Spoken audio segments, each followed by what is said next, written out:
जय हिंद साथियों।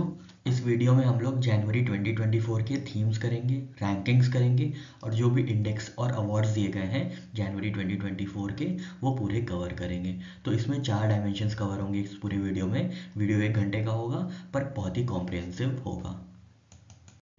आज के एनालिसिस की शुरुआत साथियों हम लोग स्वच्छ सर्वेक्षण अवार्ड से करेंगे। ठीक है, तो अभी हाल ही में स्वच्छ सर्वेक्षण अवार्ड्स 2023 घोषित किए गए, अनाउंस किए गए प्रेसिडेंट द्वारा।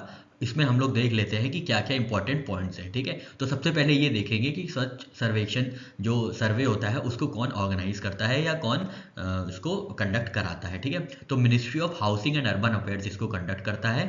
कब से कंडक्ट कर रहा है? तो 2016 से ये एक्सरसाइज चली आ रही है। ठीक है, मतलब सिटीज़ को क्लेanलीनेस के बेसिस पे एसेस करने की जो एक्सरसाइज है वो 2016 से चली आ रही है। ठीक है, ध्यान दीजिएगा 2016 से चली आ रही है। ठीक है, इससे क्या होता है? इससे जो है सिटीज़ को, शहरों को एक प्रोत्साहन मिलता है कि अगर हम अच्छा करेंगे, अपने साफ सफाई रखेंगे, यहाँ पे पब्लिक पार्टिसिपेशन होगा, ज़्यादा अच्छी चीज़ें होंगी, अर्बन सैनिटेशन होगा, तो क्या है कि इस अवार्ड में हम लोग को जो है शीर्ष पे स्थान मिलेगा, हम लोग की रैंकिंग अच्छी होगी। ठीक है, तो ministry of housing and urban affairs ने 2016 में ये एक्सरसाइज शुरुआत की थी और अब तक ये कंटिन्यू करी जा रही है। ठीक है, यहाँ पे देख लेते हैं टॉप 10 सिटीज कौन कौन सी हैं। ठीक है, टॉप 10 अर्बन लोकल बॉडीज कौन कौन सी है। ठीक है, ये तो सारी अर्बन सिटीज की बात हो रही है। ठीक है, अर्बन सिटीज की बात हो रही है। ठीक है, तो सबसे ऊपर है इंदौर, सेकेंड और फर्स्ट सिटीज, मतलब फर्स्ट रैंक पे जो सिटीज हैं वो दो सिटीज हैं, इंदौर और सूरत। ठीक है, इंदौर और सूरत जो हैं वो पहले नंबर पे सिटीज हैं। ठीक है, फर्स्ट रैंक दोनों की है, ध्यान दीजिएगा, कोई सेकंड नहीं है, सेकंड कोई नहीं है। थर्ड जो है वो है नवी मुंबई, फोर्थ जो है वो है विशाखापट्टनम, फिफ्थ जो है भोपाल। ठीक है, 5 शुरू की याद रखिएगा कम से कम। ठीक है, 5 शुरू की याद रखिएगा। ठीक है, कैसे याद रखेंगे? पहले है इंदौर, फिर है सूरत, फिर है नवी मुंबई, फिर है विशाखापट्टनम और फिर है भोपाल। ठीक है, तो टॉप 3 कैसे याद रखेंगे? हम लोग इसके लिए एक ट्रिक बना लेते हैं। तो जिस जिस डोर की सूरत नई होगी उसको ये अवार्ड मिलेगा। ठीक है, जिस डोर की सूरत, डोर डोर, ठीक है, डोर मतलब दरवाजा, जिस डोर की सूरत, ठीक है, जिस डोर की सूरत नई होगी, नवी होगी, नई होगी, नई होगी, उसको ये अवार्ड दिया जाएगा। ठीक है, उसको ये स्वच्छ सर्वेक्षण अवार्ड दिया जाएगा। ठीक है, क्योंकि जो डोर नया होगा वहाँ साफ सुथरा होगा। ठीक है, जो डोर की सूरत नवी होगी, जो डोर, जिस डोर की सूरत नवी होगी उसको ये अवार्ड दिया जाएगा, स्वच्छ साफ सुथरा वाला अवार्ड। जो डोर नया होगा उसको ये अवार्ड दिया जाएगा, जिस डोर की सूरत नई होगी। ठीक है, जिस डोर की सूरत नई होगी, जिस डोर की सूरत नई होगी। डोर से क्या है? डोर से है इंदौर। ठीक है, पहले नंबर पे है इंदौर और पहले नंबर पे ही है सूरत। ठीक है, तो जिस डोर की, डोर और सूरत हो गया हमारा। नई है, नई से क्या है? नवी मुंबई। ठीक है, नवी मुंबई। तो थर्ड नंबर पे है हमारा नई मुंबई, फोर्थ पे है विशाखापट्टनम और फिफ्थ पे है भोपाल। ठीक है, ये ध्यान दीजिएगा, ये टॉप 5 सिटीज रही हैं अर्बन लोकल बॉडीज की जिनको स्वच्छ सर्वेक्षण अवार्ड्स में टॉप 5 पोजीशन मिली। ठीक है, एक बार बॉटम भी देख लीजिएगा। तो बॉटम जो है, बॉटम अर्बन लोकल बॉडीज वो तीनों ही वेस्ट बंगाल की हैं। कौन कौन सी? एक तो कैपिटल सिटी है कोलकाता, दूसरी है आसनसोल और तीसरी है हावड़ा। ठीक है, तो ये तीन जो है ये टॉप, मतलब बॉटम से, बॉटम पे है ये, मतलब सबसे गंदी सिटीज है, मतलब हाइजीन के पर्पज से ये सबसे गंदी सिटी है, जहाँ पे अर्बन सैनिटेशन का कोई ख्याल नहीं रखा जा रहा है, जहाँ पे पब्लिक पार्टिसिपेशन नहीं है, जहाँ पे कैंटोनमेंट्स ठीक ठाक नहीं है। ठीक है, जहाँ पे क्लीनलीनेस की कोई देख रेख नहीं की जा रही है, वहाँ पे ये जो है 3 सिटीज बॉटम 3 पे है। ठीक है, बॉटम 3 पे कौन कौन सी है? तो तीनों ही वेस्ट बंगाल की हैं, ध्यान दीजिएगा, कोलकाता, आसनसोल और हावड़ा। ठीक है, कोलकाता, आसनसोल और हावड़ा। ठीक है, टॉप 10 सिटीज हम लोग ने कैसे देखा? टॉप 10 सिटीज हम लोग ने देखा, जिस डोर की सूरत नवी होगी। ठीक है, डोर की सूरत नवी होगी, ऑर्डर याद रखिएगा। ठीक है, डोर की सूरत नवी होगी। ठीक है, डोर की सूरत नवी होगी, उसको ये स्वच्छ सर्वेक्षण अवार्ड दिया जाएगा। ठीक है, डोर से याद रखेंगे इंदौर, सूरत से याद रखेंगे सूरत और नई से याद रखेंगे नवी मुंबई। ठीक है, बॉटम 3 हम लोग ने देख लिया, कोलकाता, आसनसोल और हावड़ा। ठीक है, कोलकाता, आसनसोल और हावड़ा। और टॉप स्टेट्स कौन कौन सी हैं? ठीक है, स्टेट अभी हम लोग ने देखा कि टॉप 10 सिटीज कौन कौन सी हैं। अब यहाँ पे देख लेते हैं कि टॉप स्टेट्स कौन कौन सी हैं। ठीक है, तो टॉप स्टेट्स हैं महाराष्ट्र, सेकंड नंबर पे है मध्य प्रदेश और थर्ड नंबर पे है छत्तीसगढ़। ठीक है, मतलब जो सबसे ज़्यादा, जहाँ पे अर्बन लोकल बॉडीज जो है सबसे साफ सुथरी हैं या सबसे ज़्यादा ख्याल रखती हैं क्लीनलीनेस और हाइजीन का, उनके हिसाब से ये रैंकिंग की गई है। ठीक है, तो सबसे ज़्यादा महाराष्ट्र में अर्बन लोकल बॉडीज़ हैं 411, इसलिए महाराष्ट्र टॉप पे है, जो कि साफ सुथरा है, मतलब जो कि अर्बन लोकल बॉडीज़ जो साफ सफाई में काफ़ी ध्यान दे रही हैं। ठीक है, सेकेंड नंबर पे है मध्य प्रदेश और थर्ड नंबर पे है छत्तीसगढ़। ठीक है, कौन कौन से? महाराष्ट्र, मध्य प्रदेश और छत्तीसगढ़। ठीक है, तो ये टॉप स्टेट्स हो गई हमारी। ठीक है, टॉप स्टेट्स हो गई। ठीक है, हमने टॉप 10 सिटीज देख ली, बॉटम 3 देख ली और टॉप स्टेट्स देख ली। ठीक है, मोस्ट इम्प्रूव जो है वो है पणजी गोवा। ठीक है, जो जिनकी पॉपुलेशन 10 लाख से अब 1 लाख से अबव है। ठीक है, अब यहाँ पे हम लोग ने देखा था मोस्ट इम्प्रूव्ड जो है वो पणजी गोवा है। ठीक है, पॉपुलेशन जहाँ पे 1 लाख से ज़्यादा है उस स्थान में जो मोस्ट इम्प्रूव्ड सिटी है वो है पणजी गोवा। और जहाँ पे 1 लाख पॉपुलेशन से 1 लाख पॉपुलेशन कम है, मतलब पॉपुलेशन 1 लाख से कम है, उस स्थान में जो भी सबसे ज़्यादा इम्प्रूव्ड स्टेट है, इम्प्रूव्ड सिटी है, वो है नवरोजाबाद, मध्य प्रदेश की। ठीक है, तो ये दोनों इंपॉर्टेंट डायमेंशंस हैं, आपको ध्यान देना है। ठीक है, यहाँ पे हम लोग ने टॉप 10 सिटीज़ देखा, बॉटम 3 सिटीज़ देखी, टॉप स्टेट्स देखा और फिर मोस्ट इम्प्रूव्ड सिटीज़ भी देखी।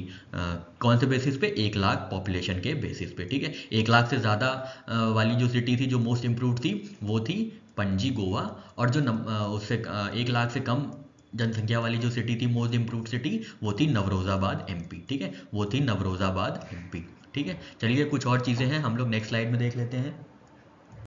अब यहाँ पे कुछ और कैटेगरीज हैं, हम लोग जल्दी से देख लेते हैं। तो जो सिटीज़ हैं जिनकी पॉपुलेशन अंडर 1 लाख है, जिन्होंने अच्छा काम किया, अच्छा परफॉर्म किया है, वो हैं ससवाद, पाटन और लोनावला। ठीक है, ये 3 सिटीज़ हैं जो कि पॉपुलेशन अंडर 1 लाख के अंदर हैं, जिनको अवार्ड दिया गया है, ससवाद, पाटन और लोनावला। ठीक है, ससवाद, पाटन और लोनावला। ठीक है, क्लीनेस्ट कैंटोनमेंट बोर्ड कौन सा है? तो मो जो है मिलिट्री हेडक्वार्टर्स ऑफ वॉर, जिसका फुल फॉर्म है military headquarters of war, MHOW का मो कैंटोनमेंट बोर्ड जो कि एमपी में है, उसको क्लीनेस्ट कैंटोनमेंट बोर्ड का अवार्ड मिला है। ठीक है, क्लीनेस्ट कैंटोनमेंट बोर्ड का अवार्ड किसको मिला है? तो मो कैंटोनमेंट बोर्ड को मिला है। ठीक है, क्लीनेस्ट गंगा टाउन कौन से हैं? तो मतलब गंगा टाउन जो वो हैं जो कि गंगा नदी के किनारे स्थित है। तो वो जो 2 शहर हैं सबसे ज़्यादा क्लीन है वो है वाराणसी और प्रयागराज। ठीक है, दोनों ही यूपी में है। ठीक है, यूपी वाले ध्यान दें, यूपी ARO RO वाले और यूपी PCS वाले ध्यान दें कि जो क्लीनेस्ट गंगा टाउन्स हैं वो वाराणसी और प्रयागराज है। ठीक है, बेस्ट परफॉर्मिंग स्टेट्स हम लोग ने देखा महाराष्ट्र, मध्य प्रदेश और छत्तीसगढ़। ठीक है, सफाई मित्र सुरक्षित शहर कौन सा है? तो बेस्ट सफाई मित्र सुरक्षित शहर जो है वो चंडीगढ़। ठीक है, चंडीगढ़ है जो है सफाई मित्र सुरक्षित शहर। ठीक है, अब इसी टाइम पे क्या हुआ था और क्या क्या चीज़ें हुई थी जब स्वच्छ सर्वेक्षण 2023 के अवार्ड्स बांटे जा रहे थे, तो और क्या हुआ था? तो उस समय प्रधानमंत्री महोदया ने डैशबोर्ड लॉन्च किया था। ठीक है, डैशबोर्ड लॉन्च किया था और टोटल 110 अवार्ड्स जो हैं दिए गए थे, बेस्टो किए गए थे लोगों पे या और सिटीज़ पे। ठीक है, तो 110 अवार्ड्स दिए गए हैं स्वच्छ सर्वेक्षण सर्वे के अंतर्गत। ठीक है, ये भी ध्यान रखिएगा, हो सकता है आपसे यही पूछ ले, what is the total number of awards bestowed under स्वच्छ सर्वेक्षण 2023। ठीक है, तो आपको ये भी याद रखना है, total of 110 awards and we bestowed celebrating excellence in cleanliness initiatives. ठीक है, तो 110 अवार्ड्स दिए गए हैं। थीम क्या है क्लीनलीनेस सर्वे की? तो रिड्यूस, रीयूज एंड रिसाइकल। ठीक है, रिड्यूस, रीयूज एंड रिसाइकल। ठीक है, और क्या चीज़ें हैं? तो ये तो हम लोग ने देख लिया कि 2016 से ये एक्सरसाइज शुरू हुई है, स्वच्छ सर्वेक्षण मतलब क्लीनलीनेस असेसमेंट की exercise ministry of housing and urban affairs द्वारा 2016 में शुरू हुई है। ठीक है, और कितनी सिटीज़ को कवर किया जाता है? तो लगभग 4500 सिटीज़ को ये कवर किया जाता है। ठीक है, 4500 सिटीज़ को कवर किया गया है और कितने इंडिकेटर्स हैं? 46 इंडिकेटर्स हैं। ठीक है, 46 इंडिकेटर्स हैं जो कि सपोर्ट करते हैं स्वच्छ भारत अर्बन मिशन को। ठीक है, तो याद रखिएगा सिटीज़ भी कितनी है? लगभग 4500 सिटीज़ हैं और 45 से एक ज़्यादा जो है वो इंडिकेटर है, 46 इंडिकेटर्स है।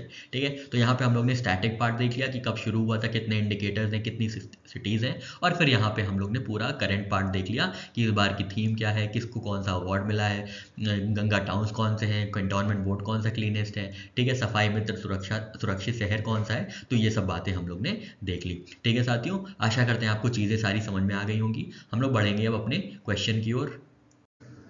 नेक्स्ट क्वेश्चन है साथियों आपके सामने, which cities have been nominated for wetland city accreditation scheme. ठीक है, वेटलैंड सिटी एक्रेडिटेशन स्कीम के लिए कौन 3 सिटीज़ को नॉमिनेट किया गया है, आपको ये बताना है। बहुत ही इंपॉर्टेंट क्वेश्चन है, ध्यान दीजिएगा। आपके ऑप्शंस हैं, पहला ऑप्शन है इंदौर, भोपाल और जयपुर को। सेकेंड ऑप्शन है भोपाल, उदयपुर और नागपुर को। थर्ड ऑप्शन है इंदौर, भोपाल और उदयपुर को। और लास्ट ऑप्शन है उदयपुर, नागपुर और जयपुर को, ठीक है। इन चारों ऑप्शंस में से कौन सा ऑप्शन सही है, या कौन सी वो सिटीज़ हैं जिनको नॉमिनेट किया गया है वेटलैंड सिटी एक्रेडिटेशन की स्कीम के लिए, ठीक है। तो आपको वेटलैंड पता होगा ना, जो रामसार कन्वेंशन है जिसके अंतर्गत वेटलैंड्स को आइडेंटिफाई किया जाता है और उनको प्रोटेक्शन दी जाती है, ठीक है। जैसे हमारे यहाँ वेटलैंड है चिलिका लेक, ठीक है, चिलिका लेक है, ठीक है, चिलिका लेक है, ठीक है, चिलिका लेक है, और भी कई लेक हैं, लोकतक लेक है, ठीक है, केवलादेव में लेक है, ठीक है। तो ये सब जो लेक्स हैं ये वेटलैंड्स हैं जिनको रामसार कन्वेंशन 1971 में जो आया था उसके अंतर्गत आइडेंटिफाई किया जाता है और उनकी प्रोटेक्शन के लिए काम किया जाता है, ठीक है। तो वेटलैंड आइडेंटिफाई के बाद एक और चीज़ आई है वेटलैंड सिटी एक्रेडिटेशन, ठीक है। जहाँ पे खूब ढेर सारे वेटलैंड्स होंगे उन सिटीज़ को एक्रेडिटेट कर दिया जाएगा, उन सिटीज़ को रिकॉग्नाइज कर दिया जाएगा, ताकि जो भी वेटलैंड्स हैं वो एक सिंगल रूल के अंदर आ जाए और बहुत अच्छे से प्रोटेक्ट किए जा सकें, ठीक है। तो आपको ये बताना है कि कौन सी वो 3 सिटीज़ हैं जिनको वेटलैंड सिटी एक्रेडिटेशन स्कीम के लिए नॉमिनेट किया गया है इंडिया की तरफ से, ठीक है, इंडिया की तरफ से नॉमिनेट किया गया है। और इसका सही आंसर है ऑप्शन सी, इंदौर, भोपाल और उदयपुर, ठीक है। इंदौर, भोपाल और उदयपुर को क्या किया गया है, वेटलैंड सिटी एक्रेडिटेशन स्कीम के लिए नॉमिनेट किया गया है, ठीक है। इसको कैसे याद रखेंगे, तो यूबीआई, ठीक है, यूबीआई, ठीक है, याद रखिएगा UBI, union bank of India, ये नहीं याद रखना है, ये याद रखना है यूबीआई, ठीक है। यू से है उदयपुर, बी से है भोपाल और आई से है इंदौर, ठीक है, ठीक है। यूबीआई याद रखिएगा, उदयपुर, भोपाल और इंदौर, ठीक है। इन 3 सिटीज़ को world wetland city accreditation scheme के लिए क्या किया गया है, नॉमिनेट किया गया है मिनिस्ट्री ऑफ एनवायरनमेंट, फॉरेस्ट और क्लाइमेट चेंज द्वारा, ठीक है। तो ये कब आई थी वेटलैंड सिटी एक्रेडिटेशन स्कीम, तो ये 2015 में लॉन्च हुई है, ठीक है। इसमें क्या होता है, इसमें 6 क्राइटेरियाज होते हैं जिसके बेसिस पे जो है सिटीज़ को एक्रेडिटेट किया जाता है, उनको वेटलैंड सिटी बना दिया जाता है, ठीक है। तो अभी इंडिया में ऐसी कोई भी सिटीज़ नहीं है जिनको वेटलैंड सिटी एक्रेडिटेशन स्कीम में इंक्लूड किया गया हो, ठीक है। तो अगर ये तीनों इंक्लूड की जाती हैं जो नॉमिनेट की गई हैं, अगर ये तीनों इंक्लूड की जाती हैं तो ये इंडिया की पहली 3 ऐसी सिटी बनेंगी जिनको वेटलैंड सिटी एक्रेडिटेशन स्कीम के अंदर जो है इंक्लूड किया जाएगा, ठीक है। तो अभी हाल ही में क्या है, इसमें अभी टोटल 43 सिटीज़ हैं, ठीक है, 43 सिटीज़ हैं जिसमें 13 चाइना से हैं और 6 फ्रांस से हैं, ठीक है। टोटल 43 सिटीज़ हैं एक्रीडाइटेड सिटीज़ हैं किसके अंदर, वेटलैंड सिटी एक्रेडिटेशन के अंदर, ठीक है। इंदौर में कौन कौन से वेटलैंड है जहाँ के लिए ये नॉमिनेट हुई है, तो इंदौर में है सिरपुर वेटलैंड, यशवंत सागर वेटलैंड, ठीक है। भोपाल में कौन सा है, भोपाल में भोज वेटलैंड है। और उदयपुर में कौन से हैं, उदयपुर में है पिछोला लेक, फतेह सागर लेक, रंग सागर लेक, स्वरूप सागर और दूध तलाई लेक, ठीक है। तो इसलिए इतने वेटलैंड्स हैं यहाँ पे, इसलिए इन 3 सिटीज़ को नॉमिनेट किया गया है, ठीक है। कौन सी 3 सिटीज़ को नॉमिनेट किया गया है, तो यूबीआई को, ठीक है, यूबीआई को, यू से उदय, बी से भोपाल और आई से इंदौर, ठीक है, यू से उदयपुर सॉरी, बी से भोपाल और आई से इंदौर, ठीक है। इन 3 सिटीज़ को नॉमिनेट किया गया है वेटलैंड सिटी एक्रेडिटेशन स्कीम के लिए। ये स्कीम कब आई थी, ये स्कीम आई थी 2015 में, ठीक है, 2015 में ये स्कीम आई थी।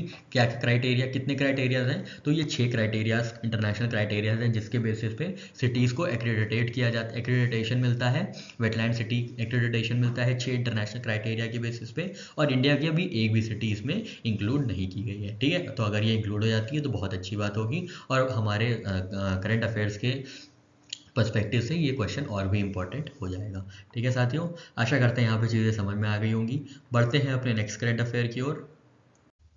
क्वेश्चन है आपके सामने, what is India's position in the latest Henley passport index passport ranking and how many countries does it have visa free access to, ठीक है। आपको ये बताना है लेटेस्ट हेनली पासपोर्ट इंडेक्स जो है उसमें इंडिया की पोजीशन कौन सी है और इंडियंस को कितने कंट्रीज में वीज़ा फ्री एक्सेस मिलेगा, ठीक है। इंडियन आपके इसमें 2 चीज़ें पूछी गई हैं कि हेनले पासपोर्ट इंडेक्स में इंडिया की रैंकिंग क्या है, पहली चीज़ ये पूछी गई है। और दूसरी चीज़ ये पूछी गई है कि इंडियंस को कितनी कंट्रीज में वीज़ा फ्री एक्सेस अलाउड है, ठीक है, बिना वीज़ा के जो है एक्सेस मिल सकता है, वीज़ा अप्लाई करने की ज़रूरत नहीं है, ये पूछा गया है आपसे, ठीक है। तो आपके ऑप्शंस हैं, पहला ऑप्शन है 50th पोजीशन इन 40 कंट्रीज, मतलब इंडिया की पोजीशन 50th है और वीज़ा मतलब 40 कंट्रीज में इंडियंस को वीज़ा फ्री एक्सेस अलाउड है, ठीक है।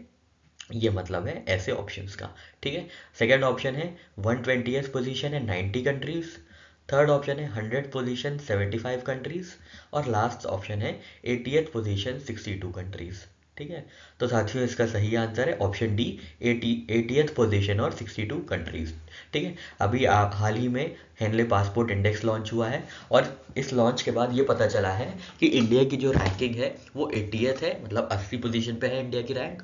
और 62 कंट्रीज 62 कंट्रीज में इंडिया की जो है वीज़ा फ्री एक्सेस अलाउड है। ठीक है, वीज़ा फ्री एक्सेस मतलब वहाँ पे वीज़ा अप्लाई करने की ज़रूरत नहीं होगी। ठीक है, तो ऐसी 62 कंट्रीज है जहाँ पे इंडियंस बिना वीज़ा के ट्रैवल कर सकते हैं। ठीक है, और पोजीशन कौन सी है हेनले पासपोर्ट इंडेक्स में, तो 80th पोजीशन है। ठीक है, तो आपको दोनों डायमेंशन याद रखना है, कौन सी रैंक है और कितनी कंट्रीज में वीज़ा फ्री एक्सेस अलाउड है इंडियंस को। ठीक है, तो 62 कंट्रीज में वीज़ा फ्री एक्सेस अलाउड है और 80th पोजीशन है। ठीक है, कंफ्यूज नहीं होना है आपको कि 62th पोजीशन है और 80 कंट्रीज में वीज़ा फ्री एक्सेस अलाउड है। ठीक है, आपको कंफ्यूज नहीं होना है, पोजीशन 80th है, क्योंकि अगर आप तैयारी कर रहे हैं तो आप जानते होंगे कि जो हेनले पासपोर्ट इंडेक्स में इंडिया की रैंकिंग्स रही हैं वो 1780s में ही रही हैं। 70s में तो कम ही है, 80s में ज़्यादा रही, कभी 85, 86, 83, 82 ऐसे करके। ठीक है, तो इंडिया की जो पोजीशन है वो 80th पोजीशन है और वीज़ा फ्री एक्सेस जो है वो 62 कंट्रीज में इंडियंस के लिए अवेलेबल है। ठीक है,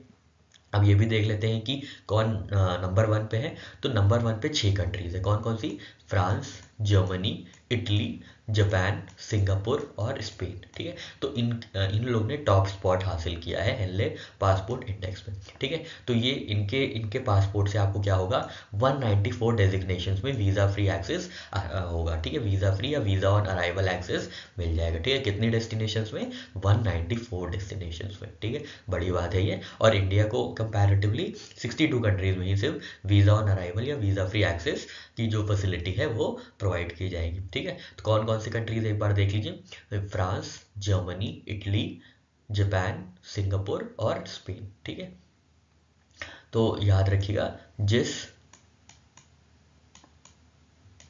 गर्लफ्रेंड के साथ जीएफ के साथ जाएंगे वीज़ा फ्री जाएंगे। ठीक है, वीज़ा फ्री जाएंगे, तो ऐसे याद रख सकते हैं। तो वीज़ा फ्री कंट्रीज जो हो गई हैं, मतलब जो वीज़ा फ्री मतलब यहाँ पे हेनले पासपोर्ट में जो पहले शुरुआती कंट्रीज है वो हैं Japan, Italy, Singapore, Spain, Germany और फ्रांस। ठीक है, तो जिस गर्लफ्रेंड के साथ जाएंगे वीज़ा फ्री जाएंगे, ऐसे याद कर सकते हैं। ठीक है, क्योंकि यहाँ पे ये पूछा जा सकता है आपसे एक और क्वेश्चन कि कौन सी कंट्री जो है वो टॉप पे नहीं है। ठीक है, या कौन सी कंट्री है जो टॉप पे है। तो ऐसे 6 कंट्रीज है, तो ऐसे स्थिति में क्या होता है कि हमें सारी चीज़ें याद करनी पड़ती हैं, क्योंकि इससे probable questions, potential questions frame हो सकते हैं। ठीक है, तो आप याद रखिएगा, जिस गर्लफ्रेंड के साथ जाएंगे वीज़ा फ्री जाएंगे। वीज़ा फ्री का मतलब क्या है यहाँ पे, कि जो हेनले पासपोर्ट की रैंकिंग है उस पर ये कंट्रीज जिस और जीएफ, ये कंट्रीज जो है सबसे टॉप पे है। ठीक है, हेनले पासपोर्ट में सबसे कंट्रीज जो टॉप पे है वो है जिस और जीएफ। तो इसको कैसे याद रखेंगे, जिस गर्लफ्रेंड के साथ जाएंगे वीज़ा फ्री जाएंगे। ठीक है, वीज़ा फ्री जाएंगे। जिस गर्लफ्रेंड से कैसे याद रखेंगे, तो जे से है जापान है आपका, आई से है इटली, कंफ्यूज नहीं होना है इंडोनेशिया या किसी और कंट्री से। ठीक है, एस से है स्पेन, एस से है सिंगापुर। ठीक है, 2 ऐसे हैं यहाँ पे, एक ऐसा है स्पेन और एक ऐसा है सिंगापुर, और जर्मनी है जी से और एफ से है फ्रांस। ठीक है, तो जिस गर्लफ्रेंड के साथ जाएंगे वीज़ा फ्री जाएंगे। ठीक है, तो ये टॉप कंट्रीज हो गई। इंडिया के बारे में हम लोग ने देख लिया, इंडिया में क्या है, इंडिया की 80th पोजीशन है और 62 कंट्रीज में वीज़ा फ्री एक्सेस या वीज़ा ऑन अराइवल एक्सेस की फैसिलिटी अवेलेबल है। ठीक है साथियों, तो हम लोग ने यहाँ पे सारे डायमेंशन कवर कर लिए। बढ़ते हैं अपने नेक्स्ट करंट अफेयर की ओर। नेक्स्ट क्वेश्चन है आपके सामने, in the MSCI emerging markets index which rank has India secured. ठीक है, तो इंडिया की रैंक क्या रही है MSCI इमर्जिंग मार्केट इंडेक्स में। ठीक है, MSCI इमर्जिंग मार्केट इंडेक्स में इंडिया को कौन सा स्थान हासिल हुआ है, आपको ये बताना है। आपके ऑप्शंस हैं, पहला ऑप्शन है पहला स्थान, फर्स्ट रैंक, सेकंड ऑप्शन है दूसरा स्थान, सेकंड रैंक, थर्ड ऑप्शन है तीसरा स्थान, थर्ड रैंक, और लास्ट ऑप्शन है फोर्थ रैंक या चौथा स्थान। ठीक है, तो emerging markets MSCI emerging market में इंडिया को कौन सा स्थान हासिल हुआ था, आपको ये बताना था। तो इसका सही आंसर है ऑप्शन बी, सेकंड। ठीक है, किसको पिछाड़ा है, तो ताइवान को ये चीज़ पिछाड़ के इंडिया ने इमर्जिंग मार्केट्स में जो है सेकंड रैंक हासिल की है। ठीक है, पहले रैंक पे कौन है, ऑब्वियसली चाइना होगा। ठीक है, तो इंडिया ने सिक्योर किया है second rank in MSCI emerging markets index bye surpassing Taiwan. ठीक है, ताइवान को सरपास करके इंडिया सेकंड रैंक हासिल की है। ठीक है, फर्स्ट रैंक कौन सी है, फर्स्ट रैंक है चाइना। ठीक है, और यहाँ पे हम लोग टॉप 5 कंट्रीज देख लेते हैं। तो पहली कंट्री हम लोग ने देखा चाइना है, दूसरी हमारा प्यारा भारत इंडिया है। ठीक है, तीसरी ताइवान है, चौथी साउथ कोरिया है, और लास्ट में है ब्राज़ील, ठीक है, फिफ्थ में है, मतलब सॉरी ब्राज़ील, ठीक है, फिफ्थ में है ब्राज़ील, ठीक है। तो यहाँ पे क्यों आप सोच रहे होंगे यूनाइटेड स्टेट्स, यूनाइटेड किंगडम्स की क्यों नहीं बात हो रही है, क्योंकि यहाँ पे इमर्जिंग मार्केट्स की बात हो रही है, ठीक है। इमर्जिंग मार्केट्स कौन कौन से हैं, China, India, Taiwan, south Korea और ब्राज़ील, ठीक है। ठीक है, ये पांचों नाम आपको याद रखने हैं, ठीक है, चाइना, इंडिया, ताइवान और साउथ कोरिया, ब्राज़ील, ठीक है, साउथ कोरिया, ब्राज़ील, ठीक है साथियों। और ये इंडिया की रैंक क्या है, तो याद रखिएगा इंडिया की रैंक सेकंड है, किस में है, MSCI इमर्जिंग मार्केट में है, ठीक है। चलिए बढ़ते हैं अपने नेक्स्ट करंट अफेयर की ओर। नेक्स्ट क्वेश्चन है साथियों आपके सामने, who one the 75th creative arts Emmy award for outstanding narrator, ठीक है। तो एमी अवार्ड में आउटस्टैंडिंग नरेटर का अवार्ड किसको मिला है, आपको ये बताना है, ठीक है। एमी अवार्ड में आउटस्टैंडिंग नरेटर का जो अवार्ड है वो किसको मिला है, आपको ये बताना है।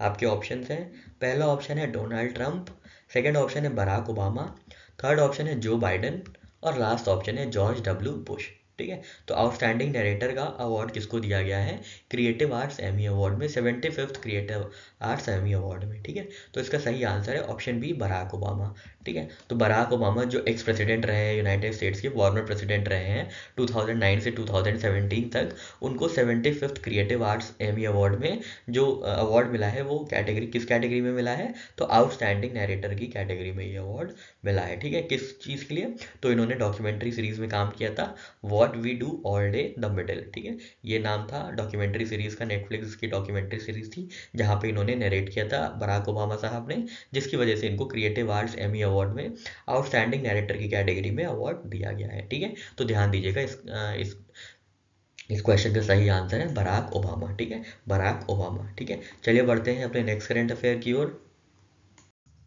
नेक्स्ट क्वेश्चन है साथियों आपके सामने थीम बेस्ड, तो आपको बताना है स्टार्टअप इंडिया इनोवेशन वीक 2024 की थीम क्या है, ठीक है। What is the overarching theme of startup India innovation week 2024, तो स्टार्टअप इंडिया इनोवेशन वीक 2024 की ओवर आर्किंग थीम क्या थी, आपको ये बताना था। आपके ऑप्शन हैं, पहला ऑप्शन है breaking barriers innovate and elevate, second option है igniting ideas for new tomorrow, third option है स्टार्टअप्स बायोनरिंग प्रोग्रेस, और लास्ट ऑप्शन है स्टार्टअप्स अनलॉकिंग इनफाइनाइट पोटेंशियल, ठीक है। तो साथियों इसका सही आंसर है option D, startups unlocking infinite potential, ठीक है। तो department for promotion of industry and internal trade, जो कि आता है किसके अंदर, ministry of commerce and industry के अंदर, उन्होंने startup India innovation week celebrate किया, कब से कब तक, तो 10 जनवरी से 18 जनवरी तक ये लोग सेलिब्रेट करेंगे स्टार्टअप इंडिया इनोवेशन वीक, ठीक है। और इस बार की थीम क्या होगी, स्टार्टअप्स अनलॉकिंग इनफाइनाइट पोटेंशियल, ठीक है। तो स्टार्टअप्स में क्या होता है, इनफाइनाइट पोटेंशियल होता है, ठीक है। आप कितना भी पैसा उससे कमा सकते हैं, कितना भी कस्टमर सर्विस दे सकते हैं, कितना भी प्रोडक्ट सर्विस दे सकते हैं स्टार्टअप से, ठीक है। तो इनफाइनाइट पोटेंशियल होता है उसमें, ऐसे याद रखेंगे कि स्टार्टअप्स में जो होता है वो इनफाइनाइट पोटेंशियल होता है, और यही इस बार की थीम है, स्टार्टअप इंडिया इनोवेशन वीक की थीम है, ठीक है। ये कब से कब तक सेलिब्रेट किया जाएगा, कब से कब तक ऑर्गेनाइज किया जाएगा, तो 10 जनवरी से 18 जनवरी तक, ठीक है। पूरे वीक भर में ये मनाया जाएगा स्टार्टअप इंडिया इनोवेशन वीक 2024। और इस बार की थीम क्या होगी, स्टार्टअप में जो होता है वो इनफाइनाइट पोटेंशियल होता है, इस बार की थीम यही होगी, इनफाइनाइट पोटेंशियल, ठीक है साथियों। आशा करते हैं आपको चीज़ें समझ में आ गई होगी। बढ़ते हैं अपने नेक्स्ट करंट अफेयर की ओर। नेक्स्ट क्वेश्चन है आपके सामने, what has Indian army declare 2024 as, ठीक है। तो इंडियन आर्मी ने 2024 को कैसे मनाने की घोषणा की है, आपको ये बताना है, ठीक है। इंडियन आर्मी ने 2024 को कैसे सेलिब्रेट करने की या कैसे कॉमोमरेट करने की घोषणा की है, आपको ये बताना है, ठीक है। आपके ऑप्शंस हैं, पहला ऑप्शन है year of innovation, second option है year of technology absorption, second है option year of technology absorption, third option है ईयर ऑफ मॉडर्नाइजेशन, और लास्ट ऑप्शन है ईयर ऑफ ऑपरेशनल एक्सीलेंस, ठीक है। इन चारों में से इंडियन आर्मी ने 2024 को कौन सा ईयर डिक्लेयर किया है, आपको ये बताना था। और आपका सही आंसर है option B, year of technology absorption, ठीक है। तो इंडियन आर्मी ने क्या किया है, डिक्लेयर किया है 2024 को as year of technology absorption, ठीक है, टेक्नोलॉजी एब्जॉर्प्शन, ठीक है। ध्यान दीजिएगा टेक्नोलॉजी एब्जॉर्प्शन, ठीक है, किसने, इंडियन आर्मी ने, ठीक है। हो सकता है आपसे उल्टा पूछ ले कि ईयर ऑफ टेक्नोलॉजी एब्जॉर्प्शन किसने डिक्लेयर किया है, फिर आपके सामने ऑप्शंस हो जाए Indian army, Indian navy, Indian coast guard, Indian कोई और इंडियन पैरामिलिट्री फोर्सेस, तो आपके सामने ये ऑप्शन हो सकते हैं, फिर आप कंफ्यूज हो जाएंगे, ठीक है। तो दोनों ही डायमेंशन से आपको देखना है कि 2024 को क्या डिक्लेयर किया गया है, तो year of technology absorption declare किया गया है, ठीक है, ईयर ऑफ टेक्नोलॉजी एब्जॉर्प्शन। और किसने डिक्लेयर किया है, तो आर्मी ने ये किया है, इंडियन आर्मी ने ये किया है, ठीक है। आर्म फोर्सेस की जो ब्रांच है इंडियन आर्मी, उसने किया है, ना कि इंडियन नेवी या इंडियन एयरफोर्स या इंडियन कोस्ट गार्ड एक्सेट्रा नहीं, ठीक है। तो ध्यान दीजिएगा, ईयर ऑफ टेक्नोलॉजी एब्जॉर्प्शन और बाय इंडियन आर्मी, ठीक है। और कौन सा ईयर है ये भी देख लीजिएगा, 2024 हो सकता है जल्दी जल्दी में आप ये ना पढ़ें कि 2024 को डिक्लेयर किया गया है और आपके सामने यही क्वेश्चन आ जाए कि किस ईयर को ईयर ऑफ टेक्नोलॉजी एब्जॉर्प्शन से डिक्लेयर किया गया है। तो आपके सामने ऑप्शन है 2024, 2025, 2026, और आप जल्दी जल्दी में 2025 लगा के चले आए और आपकी सारी मेहनत विफल हो जाए, ठीक है। बहुत ही इत्मीनान से, बहुत ही ध्यान से आपको मेहनत करनी है, ठीक है। एक सटीक डायरेक्शन में मेहनत करनी है ताकि सटीक तरीके से आपको सफलता हासिल हो, ठीक है। कुछ भी जल्दीबाजी में नहीं करना है, ठीक है। टाइम आपको देना ही है पढ़ाई में, तो अच्छे से इत्मीनान से दीजिए, ना कि जल्दीबाजी में आप आधी चीज़ें पढ़ें आधी चीज़ें ना पढ़ें, फिर वहाँ एग्जाम में जाके आपको ये हर्जाना भुगतना पड़े, ठीक है। ठीक है साथियों, चलिए बढ़ते हैं अपने नेक्स्ट करंट अफेयर की ओर।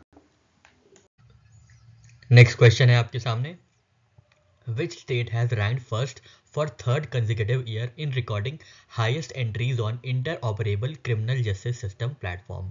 तो interoperable criminal justice system platform में कौन सा राज्य नंबर 1 पे है हाईएस्ट एंट्रीज करने में, ठीक है। हाईएस्ट एंट्रीज करने का क्या मतलब है, यहाँ पे ये एक प्लेटफॉर्म है जिसपे जो है क्रिमिनल्स की जो डेटा है, उनके डेटा जो है फीड किए जाते हैं। तो सबसे ज़्यादा डेटा, सबसे ज़्यादा क्रिमिनल्स की एंट्रीज करने वाला राज्य कौन सा बना है, तीसरी बार आपको ये बताना है, ठीक है। आपके ऑप्शन हैं, पहला ऑप्शन है मध्य प्रदेश, सेकंड ऑप्शन है बिहार, थर्ड ऑप्शन है उत्तर प्रदेश और लास्ट ऑप्शन है राजस्थान, ठीक है। तो आपको बताना है inter operable criminal justice system में किस स्टेट ने हाईएस्ट एंट्रीज की है रिगार्डिंग क्रिमिनल डेटा, ठीक है। तो इसका सही आंसर है ऑप्शन सी उत्तर प्रदेश, ठीक है।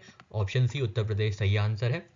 तो Uttar Pradesh has rank first for the third consecutive year in recording highest entries on inter operable criminal justice system platform, ठीक है। याद रखिएगा, यूपी सबसे आगे है हाईएस्ट एंट्रीज में, किसमें, inter operable criminal justice system platform में क्रिमिनल रिलेटेड डेटा की एंट्रीज के लिए। कितनी है एंट्रीज, तो ये देख लीजिएगा, इतनी तो मैथ्स हमको आती नहीं है, ठीक है। नेक्स्ट नंबर पे है मध्य प्रदेश और थर्ड नंबर पे है बिहार, ठीक है। कोशिश करिए अब 3 स्थान तक जानने की कोशिश करिए, ठीक है। कई बार एग्जाम्स में ऐसा पूछा जा रहा है कि कौन सी वो टॉप 3 स्टेट्स हैं या कौन सी टॉप 5 स्टेट्स हैं, तो आपको इसके लिए भी तैयार रहना है। सिर्फ पहली वाली चीज़, पहले स्थान का याद करके आपको खुश नहीं होना है, आपको थोड़ी सी और मेहनत करनी है और 3 स्थान, 4 स्थान, 5th प्लेस तक आपको ये कवर करना है, ठीक है। तो यहाँ पे हमने आपके लिए टेबल बना दी है पूरी। तो यूपी सबसे टॉप पे है, ठीक है, फिर मध्य प्रदेश है और फिर बिहार है, ठीक है। याद रखिएगा, उत्तर प्रदेश, मध्य प्रदेश, फिर बिहार, ठीक है। उत्तर प्रदेश, मध्य प्रदेश, बिहार, ठीक है। अब inter operable criminal justice system के बारे में जान लेते हैं।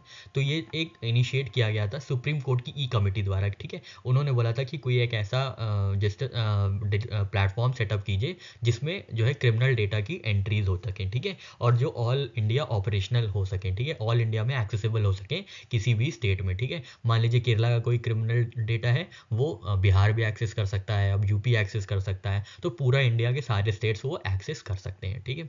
और इसको इम्प्लीमेंट कौन किया है, तो मिनिस्ट्री ऑफ होम अफेयर्स ने इसको इम्प्लीमेंट किया है। कौन से ईयर में, 2013 में, ठीक है, 2013 में, ठीक है। ये क्या करता है, this enable seamless transfer of data among different pillars of criminal justice system including courts, police, jail, forensic science laboratories through single window system, ठीक है। एक सिंगल विंडो सिस्टम है जहाँ पे कोई कोर्ट का फैसला हो, कोई पुलिस का फैसला हो, या कोई फॉरेंसिक साइंस की कोई जांच हो, कोई फॉरेंसिक लेबोरेटरीज में कुछ ऐसी एग्जामिनेशन हो जो कि ज़रूरी हो, तो इसमें सब फीड कर दी जाती है ताकि ऑल इंडिया एक्सेसिबिलिटी बनी रहे, ठीक है। मतलब सारे स्टेट्स के जो पुलिस डिपार्टमेंट्स हैं या जुडिशियल डिपार्टमेंट्स हैं, वो इन जो प्लेटफॉर्म्स में जो डेटा है उनको एक्सेस कर सकते हैं, ठीक है। तो याद रखिएगा, उत्तर प्रदेश, मध्य प्रदेश, बिहार, ठीक है। Inter operable criminal justice system कब आया है, तो 2013 में आया है। मिनिस्ट्री ऑफ होम अफेयर्स इसको इम्प्लीमेंट करता है, ठीक है। याद रखिएगा, मिनिस्ट्री ऑफ जस्टिस नहीं है, मिनिस्ट्री ऑफ लीगल अफेयर्स नहीं है, मतलब मिनिस्ट्री ऑफ होम अफेयर्स इसको इम्प्लीमेंट कर रही है। हालांकि इनिशिएट किया गया था सुप्रीम कोर्ट द्वारा,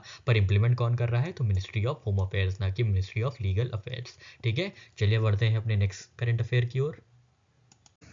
नेक्स्ट क्वेश्चन है साथियों आपके सामने, what is the theme of national youth day observed in 2024। ठीक है, तो आज हम लोग 12 जनवरी को स्वामी विवेकानंद जी का हम लोग जो है जन्मदिन सेलिब्रेट करते हैं नेशनल यूथ डे नाम से। ठीक है, राष्ट्रीय युवा दिवस के नाम से ये सेलिब्रेट किया जाता है। ठीक है, याद रखिएगा स्वामी विवेकानंद जी का आज जो है जन्मदिन होता है। ठीक है, तो आपको बताना है इस साल की राष्ट्रीय युवा दिवस की थीम क्या है। ठीक है, what is the theme of national youth day. आपके ऑप्शंस हैं, पहला ऑप्शन है विकसित युवा विकसित भारत, सेकंड ऑप्शन है youth empowerment for nation building, third option है Swami Vivekananda vision for youth, fourth option है building a strong India through youth development. ठीक है, इन चारों में से जो थीम है नेशनल यूथ डे की वो है विकसित युवा विकसित भारत। ठीक है, नेशनल यूथ डे हम लोग सेलिब्रेट करते हैं जनवरी 12 को। किस लिए? क्योंकि इसी दिन स्वामी विवेकानंद जी का जन्मदिन होता है। ठीक है, स्वामी विवेकानंद साहब का जन्मदिन होता है और इस बार की थीम है विकसित युवा विकसित भारत। ठीक है, विकसित युवा विकसित भारत। ठीक है, आज का युवा विकसित होगा तो विकसित होगा भारत हमारा। ठीक है, और युवा ही भटकेगा तो भारत भी भटकेगा। ठीक है, लेकिन युवा क्या होंगे? युवा विकसित होंगे, भारत हमारा विकसित होगा। इस तथ्य पर हमारा परिपूर्ण विश्वास है। ठीक है, चलिए बढ़ते हैं अपने नेक्स्ट करंट अफेयर की ओर। नेक्स्ट क्वेश्चन है साथियों आपके सामने, who has been awarded the 2023 Kuvempu राष्ट्रीय पुरस्कार फॉर हिज लिटरेरी कंट्रीब्यूशंस। ठीक है, तो कुवेम्पू राष्ट्रीय पुरस्कार लिटरेरी कंट्रीब्यूशंस के लिए 2023 का किसको दिया गया है, आपको ये बताना है। आपके ऑप्शन हैं, पहला ऑप्शन है चेतन भगत, सेकंड ऑप्शन है शीर्षेंदु मुखोपाध्याय, थर्ड ऑप्शन है रस्किन बॉन्ड और लास्ट ऑप्शन है अरुंधति रॉय। ठीक है, तो याद रखिएगा साथियों, कुवेम्पू राष्ट्रीय पुरस्कार जो मिला है वो शीर्षेंदु मुखोपाध्याय को मिला है। ठीक है, शीर्षेंदु मुखोपाध्याय को। ठीक है, शीर्षेंदु मुखोपाध्याय को। ठीक है, तो यार ये यहाँ पे कैसे याद रखेंगे, याद रखिएगा कौवे का मुंह। ठीक है, कौवे KUV है ना, तो याद रखिएगा कौवे का मुंह। ठीक है, मुंह से याद रखेंगे मुखोपाध्याय, तो शीर्षेंदु मुखोपाध्याय। ठीक है, शीर्षेंदु मुखोपाध्याय, या आप ये भी याद कर सकते हैं कौवे का शेर। ठीक है, लेकिन ये सही नहीं रहेगा। ठीक है, तो याद रखिएगा कौवे का मुंह। ठीक है, कौवे का मुंह, मुंह से मुखोपाध्याय और कौवे से कुवेम्पू राष्ट्रीय पुरस्कार। ठीक है, कुवेम्पू राष्ट्रीय पुरस्कार उनको मिला है लिटरेरी कंट्रीब्यूशंस के लिए, किनको? शीर्षेंदु मुखोपाध्याय को।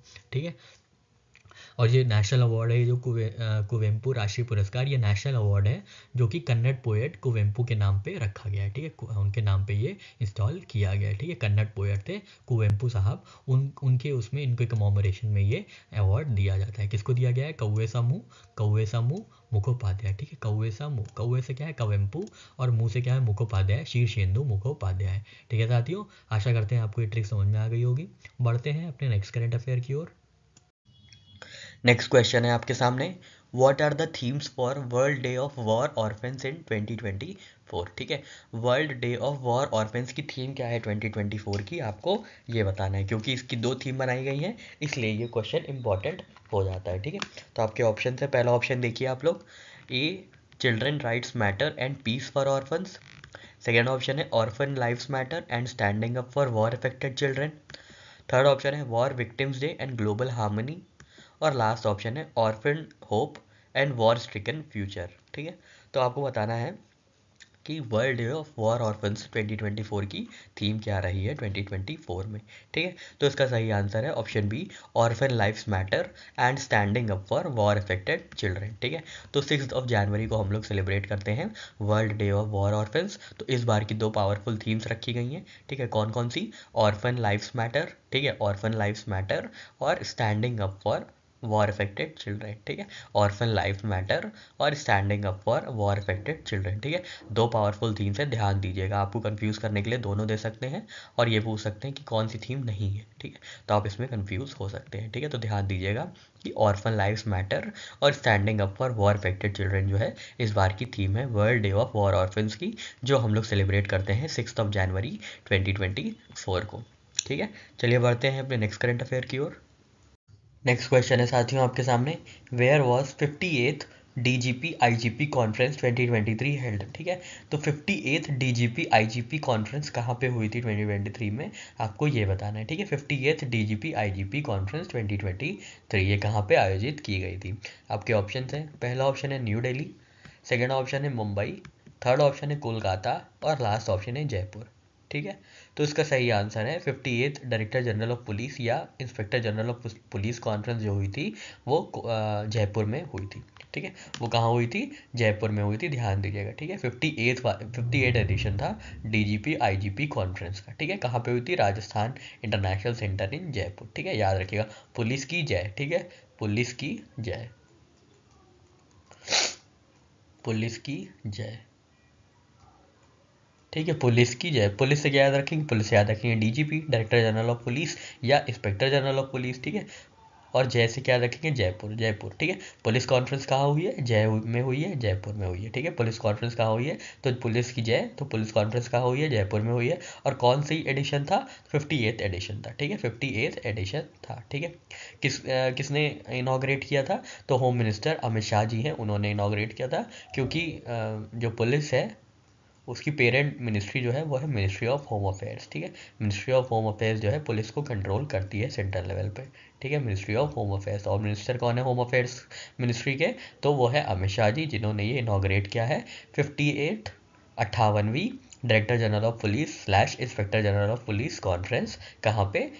जयपुर में। ठीक है, राजस्थान इंटरनेशनल सेंटर जयपुर में। ठीक है, कैसे याद रखेंगे? पुलिस की जय हो, पुलिस की जय हो। जय से क्या है? जय से है जयपुर, जहाँ पे 58 डीजीपी आईजीपी कॉन्फ्रेंस हुई है। और पुलिस से क्या है? पुलिस से मतलब police conference, DGP conference, IGP conference. ठीक है, एडिशन बहुत इंपॉर्टेंट है, ध्यान दीजिएगा, 58th एडिशन है ये। ठीक है, 58th कॉन्फ्रेंस है ये। ठीक है, चलिए बढ़ते हैं नेक्स्ट करंट अफेयर की ओर। नेक्स्ट क्वेश्चन है आपके सामने, which company has been recognise for outstanding cargo services at Wings India awards. ठीक है, तो अभी हम लोगों ने कुछ दिन पहले ही देखा था कि विंग्स इंडिया अवार्ड्स हो रहे हैं, कहाँ पे हो रहे हैं? बेगमपट एयरपोर्ट हैदराबाद में। ठीक है, बेगमपट एयरपोर्ट हैदराबाद में ये wings India awards, wings India जो इवेंट है वो हो रहा है। ठीक है, तो यहाँ पे आपको बताना है which company has been recognise for outstanding cargo services. ठीक है, कार्गो सर्विसेज के लिए किस कंपनी को रिकॉग्नाइज किया गया है विंग्स इंडिया अवार्ड्स में? ठीक है, कार्गो सर्विस के लिए, बेहतरीन कार्गो सर्विसेज के लिए किस कंपनी को अवार्ड दिया गया है विंग्स इंडिया अवार्ड्स में? ठीक है, आपके ऑप्शन हैं, पहला ऑप्शन है skyline aviation services limited, second option है Skyways air services private limited, third option है एयर कार्गो एक्सलेंस लिमिटेड, और लास्ट ऑप्शन है विंग्स इंडिया कार्गो सॉल्यूशंस। ठीक है, तो इसका सही आंसर है option B, Skyways air services. ठीक है, स्काईवेज एयर सर्विसेज को रिकॉग्नाइज किया गया है फॉर आउटस्टैंडिंग कार्गो सर्विसेज। ठीक है, आउटस्टैंडिंग कार्गो सर्विसेज के लिए स्काईवेज एयर सर्विसेज को रिकॉग्नाइज किया गया है, कहाँ पे? विंग्स इंडिया अवार्ड्स में। ठीक है, जो कि हैदराबाद में हो रहे हैं। ठीक है, हैदराबाद में जो होस्ट किया जा रहा है। ठीक है, इससे पहले हम लोग ने कल या परसों के करंट अफेयर्स में इसकी थीम भी देखी थी कि क्या थीम है। ठीक है, अगर आपने वो नहीं देखा है तो प्लीज़ जाके देख लीजिएगा। ठीक है, यहाँ पे हम लोग सिर्फ ये देखेंगे कि कौन सी कार्गो सर्विस को अवार्ड मिला है, तो स्काईवेज एयर सर्विस को ये आउटस्टैंडिंग कार्गो सर्विसेज के लिए अवार्ड मिला है। ठीक है, स्काईवेज एयर सर्विसेज को। ठीक है, स्काईवेज एयर सर्विसेज को, कंफ्यूज नहीं होइएगा स्काईलाइन एविएशन के साथ। ठीक है, दोनों के नाम ऑलमोस्ट सिमिलर हैं, पर आपको याद रखना है स्काईवेज एयर सर्विसेज को आउटस्टैंडिंग कार्गो सर्विसेज के लिए ये अवार्ड दिया गया है। ठीक है साथियों, आशा करते हैं चीज़ें समझ में आ गई होंगी। बढ़ते हैं अपने नेक्स्ट करंट अफेयर की ओर।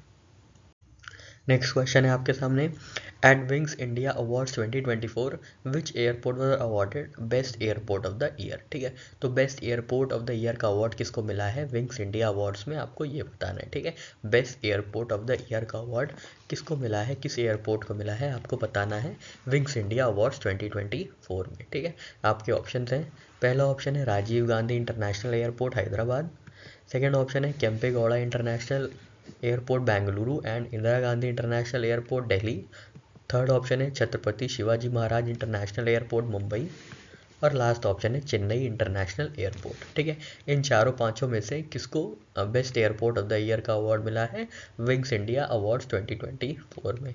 तो इसका सही आंसर है option B, Kempe Gowda international airport Bengaluru का और इंदिरा गांधी इंटरनेशनल एयरपोर्ट जो दिल्ली का है उसको best airport of the year का अवार्ड मिला है। ठीक है, best airport of the year का अवार्ड किसको गया है? तो दो लोग को गया है, दो एयरपोर्ट्स हो गया है। किसको किसको? एक तो बेंगलुरु के एयरपोर्ट को जिसका नाम है केम्पे गौड़ा इंटरनेशनल एयरपोर्ट, और दिल्ली के एयरपोर्ट जिसका नाम है इंदिरा गांधी इंटरनेशनल एयरपोर्ट। ठीक है, तो केम्पे गौड़ा इंटरनेशनल एयरपोर्ट और इंदिरा गांधी इंटरनेशनल एयरपोर्ट को जॉइंटली अवार्ड मिला है किसका? Best airport of the year का। ठीक है, best airport of the year का। ठीक है, best airport of the year का अवार्ड मिला है किसको? दिल्ली के आईजीआई को, इंदिरा गांधी इंटरनेशनल एयरपोर्ट को, और केम्पेगौड़ा इंटरनेशनल एयरपोर्ट बेंगलुरु को। ठीक है साथियों, तो याद रखिएगा 2 एयरपोर्ट्स हैं जिनको बेस्ट एयरपोर्ट का अवार्ड मिला है विंग्स इंडिया 2024 में। ठीक है, चलिए बढ़ते हैं अपने नेक्स्ट करंट अफेयर की ओर। नेक्स्ट क्वेश्चन है आपके सामने, what makes Madison Marsh Miss America win unique. ठीक है, तो मेडिसन मार्स ने मिस अमेरिका का टाइटल जीता है, पर इसमें यूनिक क्या है आपको ये बताना है। ये टाइटल के बारे में यूनिकनेस क्या है आपको ये पूछा गया है। ठीक है, मेडिसन मार्स जिन्होंने मिस अमेरिका का खिताब जीता है, तो उसमें यूनिक चीज़ क्या है आपको ये बताना है। आपके ऑप्शन हैं, पहला ऑप्शन है she is the first ever military winner, second option है she is the youngest winner, third option है she is the first non US citizen winner, और लास्ट ऑप्शन है she is the first congress women to win this prize. ठीक है, तो Madison Marsh जो Miss America बनी है वो किस लिए यूनिक है आपको ये बताना था। आपके ऑप्शन से, क्या वो पहली मिलिट्री पर्सनल है जिनको ये अवार्ड मिला है, सेकंड ऑप्शन था क्या वो सबसे छोटी विनर रही है, ठीक है, और तीसरा ऑप्शन था आपके लिए क्या वो पहली ऐसी नॉन यूएस सिटीजन बनी है जो यूएस के बाहर की हैं जिनको ये अवार्ड दिया गया है मिस अमेरिका का, या वो पहली ऐसी कांग्रेस वुमेन बनी है मतलब लेजिस्लेटर हैं जिन्होंने ये प्राइज जीता है। ठीक है, तो आपके सामने ये सारे ऑप्शन है, पर इसका सही आंसर है option A, first military winner. ठीक है, तो ये यूएस एयरफोर्स में सर्विंग ऑफिसर है मेडिसन मार्स जिन्होंने मिस अमेरिका का टाइटल जीता है। ठीक है, तो ये फर्स्ट एक्टिव ड्यूटी विनर है। ठीक है, ये एक्टिव ऑफिसर हैं यूएस एयरफोर्स में मेडिसन मार्स जिन्होंने मिस अमेरिका का टाइटल जीता है, और ये ऐसा करने वाली, ये एक्टिव ड्यूटी में रहकर ये खिताब जीतने वाली पहली महिला बनी है, इसलिए ये क्वेश्चन इंपॉर्टेंट हो जाता है। ठीक है, आप सोच रहे होंगे इसका कॉन्टेक्स्ट क्या है। इसका कॉन्टेक्स्ट यही है कि मिस अमेरिका का ताज जीतने वाली मेडिसन मार्स पहली ऐसी महिला बनी है जो एक्टिव ड्यूटी में है, मतलब यूएस एयरफोर्स में सर्व कर रही है, एक्टिवली सर्व कर रही हैं, उसमें ऑफिसर हैं। ठीक है, तो इसलिए ये जो ये विन है, ये टाइटल है, ये यूनिक हो जाता है। ठीक है, मिस अमेरिका का जो टाइटल है जिसको मेडिसन मार्स ने जीता है, इसलिए ये यूनिक हो जाता है क्योंकि ये मिलिट्री मतलब मिलिट्री में है, ये यूएस एयरफोर्स में है, डिफेंस फोर्सेज में है, और एक्टिव डिफेंस फोर्सेज में। ऐसे भी नहीं है कि रिटायर्ड पर्सनल हो, ये एक्टिव ड्यूटी में है। ठीक है, तो इसलिए ये जो है विनिंग जो है टाइटल मिस अमेरिका का वो यूनिक हो जाता है। ठीक है साथियों, चलिए बढ़ते हैं अपने नेक्स्ट करंट अफेयर की ओर। नेक्स्ट क्वेश्चन है आपके सामने, which organisation has been honoured with prestigious plaque at ICAI awards for excellence in financial reporting category for the financial year 2022-2023। ठीक है, तो फाइनेंशियल रिपोर्टिंग कैटेगरी में ICAI ने किसको ऑनर किया है, किसको अवार्ड से नवाजा है, आपको ये बताना है। ठीक है, ICAI ने किसको अवार्ड ऑफ एक्सेलेंस दिया है फाइनेंशियल रिपोर्टिंग कैटेगरी में फॉर द फाइनेंशियल ईयर 2022-2023, आपको ये बताना है। आपके ऑप्शन हैं, पहला ऑप्शन है Reserve Bank of India, second option है State Bank of India, third option है REC लिमिटेड, और फोर्थ ऑप्शन है LIC। ठीक है, इन चारों में से ICAI awards for excellence in financial reporting category किसको अवार्ड किया गया है, आपको ये बताना है। ठीक है, तो इसका सही आंसर है ऑप्शन सी, REC लिमिटेड। ठीक है, REC लिमिटेड जिसका नाम है रूरल इलेक्ट्रिफिकेशन कॉरपोरेशन लिमिटेड, ठीक है, जो कि एक महारत्न PSU है, उनको क्या किया गया है, उनको अवार्ड दिया गया है ICAI awards for excellence in financial reporting में। ठीक है, तो फाइनेंशियल रिपोर्टिंग की कैटेगरी में REC लिमिटेड को अवार्ड दिया गया है। ठीक है, तो डायरेक्ट क्वेश्चन है, आप याद रखिएगा REC लिमिटेड को क्या किया गया है, फाइनेंशियल रिपोर्टिंग की कैटेगरी में अवार्ड मिला है। ठीक है, रिपोर्टिंग की कैटेगरी याद रखिएगा। ठीक है, रिपोर्टिंग की कैटेगरी जो है वो है फाइनेंशियल रिपोर्टिंग। ठीक है, जो अवार्ड की कैटेगरी है वो है फाइनेंशियल रिपोर्टिंग। ठीक है, फाइनेंशियल रिपोर्टिंग की कैटेगरी में इनको अवार्ड दिया गया है, किसको दिया गया है, तो REC लिमिटेड को दिया गया है। ठीक है, REC लिमिटेड को दिया गया है, किसने दिया है, तो ICAI ने दिया है। ठीक है, institute of chartered accountants of India ने। ठीक है साथियों, आशा करते हैं चीज़ें समझ में आ गई होंगी। बढ़ते हैं अपने नेक्स्ट करंट अफेयर की ओर।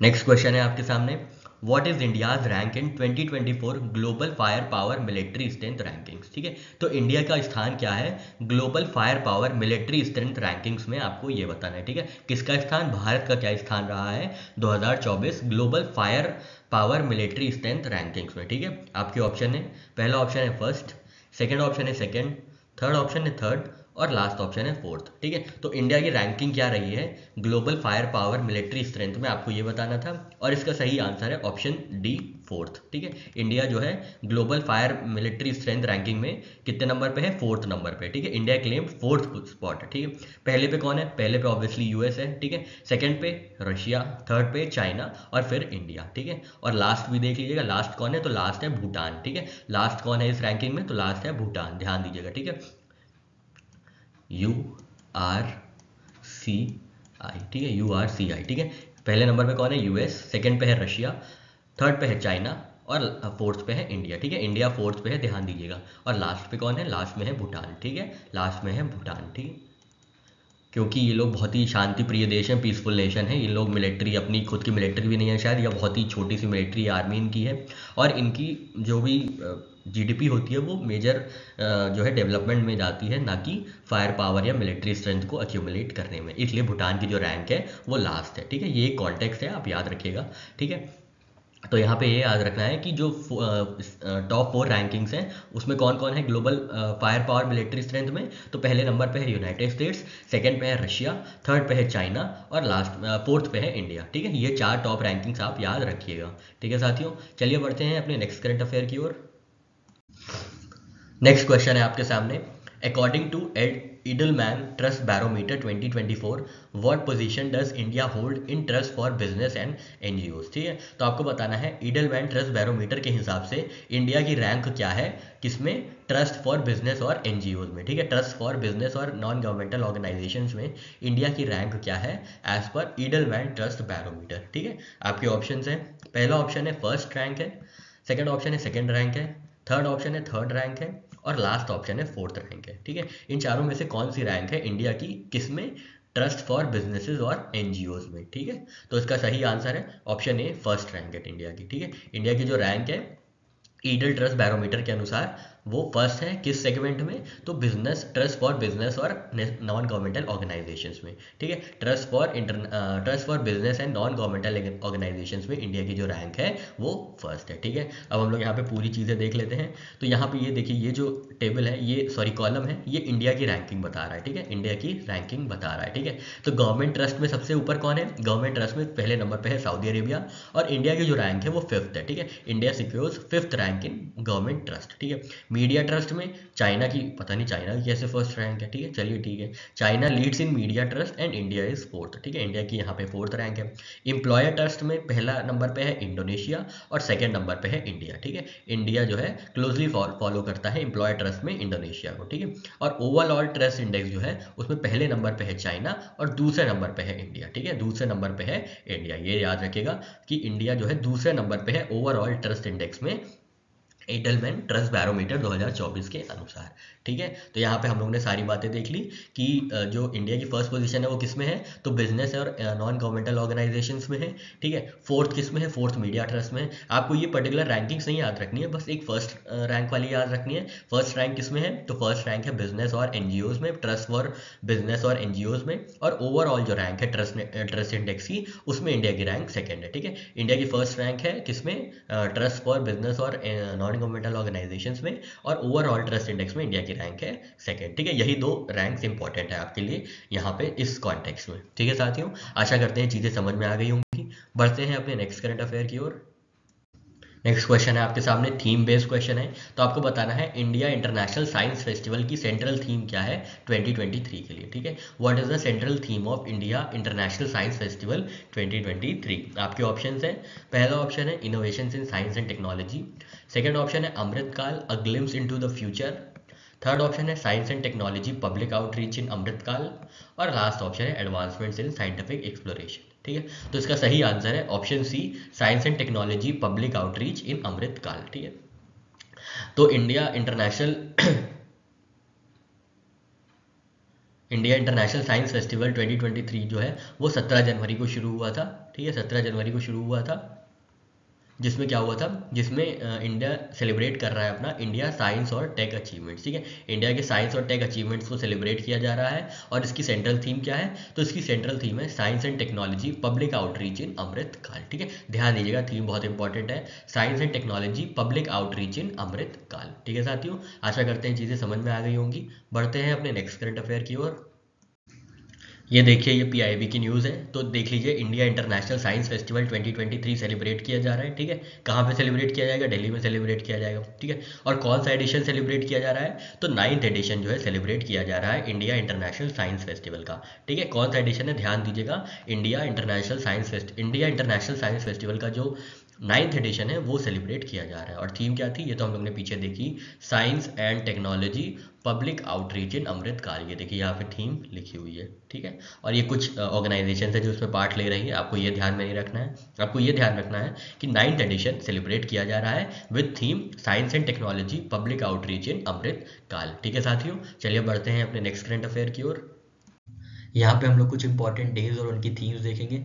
तो 26 जनवरी को हम लोग सेलिब्रेट करते हैं international day of clean energy, ठीक है, international day of clean energy. हम लोग ने कल देखा था कि हम लोग ने गणतंत्र 75वां गणतंत्र दिवस सेलिब्रेट किया था कल, और उसकी थीम क्या थी, ये सारी जो बातें हैं हम लोग ने पिछले वीडियो में की हैं। अगर आपने वो नहीं देखा है तो प्लीज़ वो जाके देख लीजिएगा। उसमें गैलेंट्री अवार्ड्स, उसमें पद्म अवार्ड्स, सारी चीज़ें डिस्कस की गई हैं, ठीक है। तो वो जाके आप देख सकते हैं, कल ही की वीडियो है 26 जनवरी की, ठीक है। अब यहाँ पे देख लेते हैं कुछ और बातें। तो 26 जनवरी को हम लोग सेलिब्रेट करते हैं international day of clean energy, और सेलिब्रेट करते हैं इंटरनेशनल कस्टम्स डे, ठीक है। 26 जनवरी को ही हम लोग इंटरनेशनल कस्टम्स डे भी सेलिब्रेट करते हैं। और इस बार कस्टम डे की थीम है customs engaging traditional and new partners with purpose, ठीक है। इस बार की ये थीम है customs engaging traditional and new partners with purpose, ठीक है। Customs engaging traditional and new partners with purpose इस बार की थीम है, ठीक है। अब यहाँ पे 27 जनवरी को हम लोग क्या चीज़ सेलिब्रेट करते हैं, तो 27 जनवरी को हम लोग सेलिब्रेट करते हैं international day of commemoration in memory of the victims of holocaust और नेशनल जियोग्राफिक डे, ठीक है।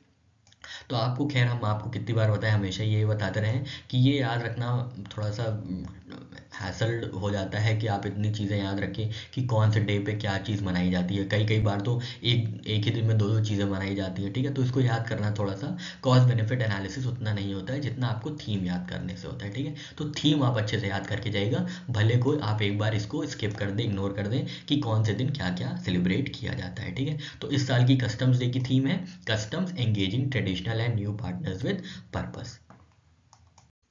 नेक्स्ट क्वेश्चन है आपके सामने, which state has 3 discoms that achieved an A+ rating in consumer service rating of discoms report, ठीक है। तो consumer service rating discoms report में किस राज्य में वो 3 डिस्कॉम्स हैं जिनको A+ रेटिंग मिली है, ठीक है। डिस्कॉम्स क्या होते हैं, डिस्ट्रीब्यूशन कंपनीज, ठीक है। क्या होता है आपके यहाँ, क्या होता है कि कोई इलेक्ट्रिसिटी यहाँ से जनरेट हुई, ठीक है, तो जो जनरेट करेगा वो डिस्ट्रीब्यूट नहीं करते, ठीक है। जो डिस्ट्रीब्यूट करते हैं, जो आपके यहाँ लाइन, जो तार बिछाते हैं, इलेक्ट्रिसिटी वायर बिछा के आपके यहाँ बिजली भेजते हैं, वो डिस्ट्रीब्यूशन कंपनीज होती हैं, ठीक है। वो डिस्ट्रीब्यूशन कंपनीज होती हैं। तो आपको ये बताना है कौन से राज्य में वो 3 डिस्ट्रीब्यूशन कंपनीज स्थित हैं जिन डिस्कॉम्स को A+ रेटिंग मिली है, किसके अनुसार, तो consumer service rating of discoms report के अनुसार, ठीक है। Consumer service rating of discoms report के अनुसार किस राज्य की वो 3 डिस्कॉम्स हैं जिनको A+ रेटिंग से नवाजा गया है, ठीक है। आपके ऑप्शन हैं, पहला ऑप्शन है दिल्ली, सेकेंड ऑप्शन है महाराष्ट्र, थर्ड ऑप्शन है तमिलनाडु, और लास्ट ऑप्शन है उत्तर प्रदेश, ठीक है। तो टोटल 4 डिस्कॉम्स को क्या हुआ है, A+ रेटिंग मिली है, ठीक है। और इनमें से 3 डिस्कॉम्स जो हैं वो दिल्ली में है, ठीक है। तो याद रखिएगा 3 डिस्कॉम्स जो हैं वो दिल्ली में स्थित हैं, ठीक है। 3 डिस्कॉम्स जो हैं वो दिल्ली में ही है, ठीक है। तो यहाँ पे क्या हुआ है, टोटल 4 डिस्कॉम्स को क्या किया गया है, A+ रेटिंग मिली है, किससे, CSRD रिपोर्ट से। CSRD मतलब consumer service rating of discoms report, ठीक है। CSRD रिपोर्ट के अनुसार 4 डिस्कॉम्स को A+ रेटिंग मिली है, मतलब जो इनका डिस्ट्रीब्यूशन नेटवर्क है वो बहुत ही बेहतरीन है, ठीक है। A+ रेटिंग मिली है उसको, ठीक है। तो कौन कौन से डिस्कॉम्स हैं, तो BSES राजधानी पावर लिमिटेड, ये दिल्ली में है। BSES यमुना पावर लिमिटेड, ये भी दिल्ली में है। Tata power Delhi distribution limited, ये भी दिल्ली में है। और चौथी कौन सी है, चौथी है Noida power company limited, Uttar Pradesh की, ठीक है। जो भाई हमारे उत्तर प्रदेश, जो भी भाई और बहन हमारे UPPCS 2024 को टारगेट कर रहे हैं, वो ध्यान दें कि नोएडा पावर कंपनी को A+ रेटिंग मिली है, ठीक है। आपको तीनों डायमेंशन याद रखना है, Noida power company A+ rating, ठीक है। हो सकता है आपसे रेटिंग में कंफ्यूज कर लें कि कौन सी रेटिंग मिली है, A+, B-, A++, ठीक है। तो आप कंफ्यूज होकर ये ना लगा दें कि A++, ठीक है। तो बहुत ही इत्मीनान से, बहुत ही ध्यान से सारे डायमेंशंस को हम लोग को समझ के चलना है, ठीक है। तो जो डिस्कॉम्स हैं, डिस्ट्रीब्यूशन कंपनीज हैं, उनमें से 3 दिल्ली में हैं, 3 दिल्ली में हैं जिनको A+ रेटिंग मिली है, और 1 उत्तर प्रदेश में है, ठीक है। दिल्ली वाली कौन सी है, तो राजधानी power limited, Yamuna power limited और टाटा पावर लिमिटेड, ठीक है। तो इसके लिए एक छोटी सी ट्रिक है, ट्राई, ठीक है। ट्राई, ठीक है। ट्राई, टी से टाटा पावर, आर से है राजधानी पावर लिमिटेड और वाई से यमुना पावर लिमिटेड, ठीक है। ट्राई, ठीक है। और ये नोएडा, ठीक है, ये नोएडा में यूपी वाली जो है वो नोएडा पावर कंपनी लिमिटेड है जिनको A+ रेटिंग मिली है, ठीक है। याद रखिएगा ट्राई, ठीक है। और याद रखिएगा ये कहाँ पे है सारी, तो ये सारी दिल्ली में है, ठीक है। ये 3 दिल्ली में है और ये जो है ये नोएडा पावर कंपनी ये उत्तर प्रदेश में स्थित है, ठीक है। तो और रेटिंग इनको कौन सी मिली है, A+ रेटिंग मिली है, ठीक है। A+ रेटिंग मिली है। और टोटल 4 डिस्ट्रीब्यूशन कंपनीज हैं यहाँ पे, देखिए 4 है ना, एक तो 3 तो ट्राई है और एक नोएडा पावर है, ठीक है। टी से टाटा पावर हो गई, वाई से यमुना पावर हो गई और आर से राजधानी पावर हो गई, ठीक है। तो ट्राई यहाँ पे और एक नोएडा पावर है। तो ये टोटल 4 डिस्कॉम्स हैं जिनको A+ रेटिंग मिली है latest consumer service rating of discoms report में, ठीक है साथियों। आशा करते हैं चीज़ें क्लियर हुई होंगी। बढ़ते हैं अपने नेक्स्ट करंट अफेयर की ओर। तो पहला क्वेश्चन है साथियों आपके सामने, व्हाट डज पराक्रम दिवस कोमोमोरेट, ठीक है।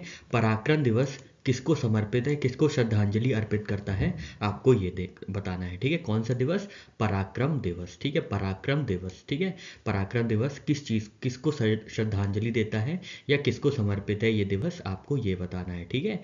आपके ऑप्शन हैं, पहला ऑप्शन है महात्मा गांधी की बर्थ एनिवर्सरी को, सेकेंड ऑप्शन है जवाहरलाल नेहरू की बर्थ एनिवर्सरी को, थर्ड ऑप्शन है सुभाष चंद्र बोस की बर्थ एनिवर्सरी को और लास्ट ऑप्शन है सरदार पटेल की बर्थ एनिवर्सरी को, ठीक है। तो पराक्रम दिवस किसकी बर्थ एनिवर्सरी को समर्पित है, किसकी बर्थ एनिवर्सरी को जो है श्रद्धांजलि अर्पित करता है, ठीक है। क्या दिवस, पराक्रम दिवस, ठीक है, पराक्रम दिवस। तो इसका सही आंसर है ऑप्शन सी, सुभाष चंद्र बोस साहब की एनिवर्सरी, ठीक है। तो आज ही के दिन सुभाष चंद्र बोस साहब का जन्म हुआ था, ठीक है। और हम लोग 127th एडिशन इसका मना रहे हैं, ठीक है। 127th एडिशन जो है पराक्रम दिवस का सेलिब्रेट किया जा रहा है, ठीक है। कब सेलिब्रेट किया जाता है, तो 23 जनवरी को किया जाता है, ठीक है। 23 जनवरी को किस नाम से जाना जाता है, याद रखिएगा, पराक्रम दिवस के नाम से जाना जाता है, ठीक है। पराक्रम दिवस के नाम से जाना जाता है। और अब पराक्रम दिवस किसको समर्पित है, तो पराक्रम दिवस सुभाष चंद्र बोस साहब की, जो बहुत बड़े फ्रीडम फाइटर थे, उनकी बर्थ एनिवर्सरी को, उनके जो है जन्म दिवस को ये समर्पित है, ठीक है। पराक्रम दिवस, ठीक है। याद रखिएगा सुभाष चंद्र बोस साहब की जो बर्थ एनिवर्सरी, उनके जन्म दिवस को हम लोग पराक्रम दिवस के रूप में श्रद्धांजलि अर्पित करते हैं, ठीक है। कब अर्पित करते हैं, तो 23 जनवरी को, ठीक है। इसमें 3 डायमेंशन है, याद रखिएगा। सबसे पहले तो ये है पराक्रम दिवस, ठीक है। उसके बाद ये है कि कब सेलिब्रेट किया जाता है, कब मनाया जाता है, तो ये 23 जनवरी को मनाया जाता है, ठीक है। 23 जनवरी को मनाया जाता है। और ये किसको समर्पित है, किसके जन्म दिवस को समर्पित है ये पराक्रम दिवस, तो सुभाष चंद्र बोस साहब के जन्म दिवस को ये समर्पित है, ठीक है। और इस साल हम लोग 127वां संस्करण मना रहे हैं, 127th एडिशन ऑफ पराक्रम दिवस 2024, ठीक है। तो 127वां संस्करण मना रहे हैं हम लोग पराक्रम दिवस 2024 में, ठीक है। आपको ये बताना है कि सुभाष चंद्र बोस साहब की कौन से ईयर में जन्म हुआ था, उनका बर्थ ईयर क्या है और उनकी डेथ ईयर क्या है, ठीक है। किस सन में उनकी मृत्यु हुई थी और किस सन में, किस वर्ष में उनका जन्म हुआ था, आपको दोनों ये कमेंट सेक्शन में बताना है, ठीक है। चलिए बढ़ते हैं अपने नेक्स्ट करंट अफेयर की ओर।